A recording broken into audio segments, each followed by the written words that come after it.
ঠাকুরনগর ঠাকুরবাড়িতে রাজ্যপাল আর.এন. রবি একেবারে ঠাকুর বাড়িতে চলে গেলেন। রাজ্যপালকে বরণ করলেন শান্তনু ঠাকুর। মতুয়াদের ঠাকুর বাড়িতে গেলেন, হরিচাঁদ মন্দিরে পুজো দিলেন রাজ্যপাল। কথা বলবো প্রতিনিধি অনিরুদ্ধর সঙ্গে। অনিরুদ্ধ, রাজ্যপাল হঠাৎ ঠাকুর বাড়িতে কেন, তার প্রথম বলা যায় সফরেই?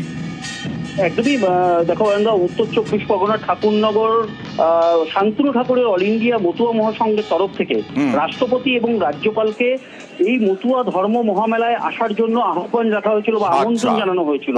সেই অনুসারেই মতুয়া মহাসংঘের পক্ষ থেকে তারা দাবি করেছিলেন যে 20 তারিখ অর্থাৎ আজ দুপুর 3টেতে রাজ্যপালের আসার কথা ছিল প্রাথমিকভাবে। পরবর্তীতে সময় পরিবর্তন হয়, আজ 2:11 নাগাদ রাজ্যপাল ঠাকুর বাড়িতে এসে পৌঁছান এবং শ্রী শ্রী হরিচাঁদ ঠাকুরের মন্দিরে পুজো দিয়েছেন, সস্ত্রীক পুজো দিয়েছেন। ঠাকুরনগরে ঠাকুর বাড়িতে উপস্থিত ছিলেন কেন্দ্রীয় জাহাজ প্রতিমন্ত্রী শান্তনু ঠাকুর বা অল ইন্ডিয়া মতুয়া মহাসংঘের যিনি সংঘাধিপতি। তিনি রাজ্যপালকে এই মতুয়াদের যে ট্র্যাডিশন অর্থাৎ মতুয়াদের যে ঐতিহ্য সেই আচারমালা পরিয়ে বরণ করে নিয়েছেন। তারা হরিচাঁদ ঠাকুর এবং শান্তিমাতাকে পুজো দিয়েছেন। পরবর্তীতে রীতিমতো এই মতুয়া সম্প্রদায়ের শ্রী শ্রী হরিচাঁদ ঠাকুরের কি অবদান ছিল, এই পিছিয়ে পড়া সমাজকে এগিয়ে নিয়ে যাওয়ার জন্য কি অবদান ছিল সে বিষয়ে বক্তব্য রেখেছেন। পরবর্তীতে শান্তনু ঠাকুরের বাসভবনে যান, সেখান থেকে তিনি ইতিমধ্যেই বেরিয়ে পড়েছেন এবং এই অনুষ্ঠান বলা যেতে পারে মতুয়াদের কাছে যথেষ্ট রকম আনন্দের। শান্তনু ঠাকুর ইতিমধ্যেই জানিয়েছেন যথেষ্ট রকম আনন্দের বিষয় রাজ্যপাল এসে তাদের সম্পর্কে।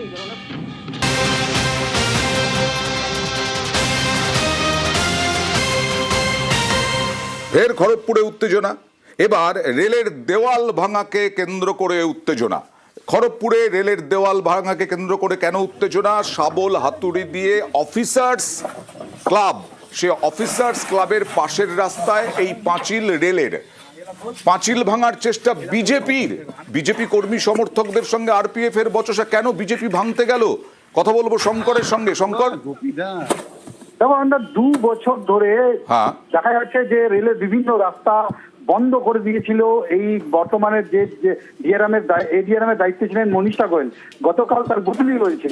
দিলীপ ঘোষ আজ মঞ্চে দাঁড়িয়ে স্বীকার করলেন যে এডিআরএম তৃণমূলের হয়ে কাজ করে একাধিক রাস্তা বন্ধ করে দিলাম, তাই জন্য তাকে তুড়ি মেরে এখান থেকে সরিয়ে দেওয়া হলো। তারপরে 2 বছর পর তার মনে পড়লো যে এডিআরএম সাধারণ মানুষের রাস্তা বন্ধ করে দিচ্ছে এবং রাস্তা অনেক বস্তিতে উচ্ছেদের নোটিশ দিচ্ছে, যার ফলে রাজ্যের মুখ্যমন্ত্রীকে লোকসভাতে এসে বলতে হয়েছিল যে রেল বস্তিতে হাত দিলে তৃণমূল কর্মীরা সেখানে দাঁড়াবে।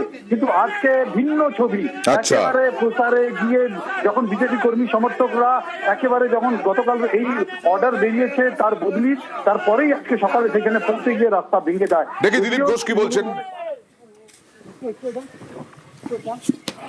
মহিলা এসেছিলেন এডিআরএম, টিএমসির সঙ্গে বন্ধুত্ব করে সব কাজ আটকাচ্ছিলেন, সব রাস্তা বন্ধ করে দিচ্ছিলেন।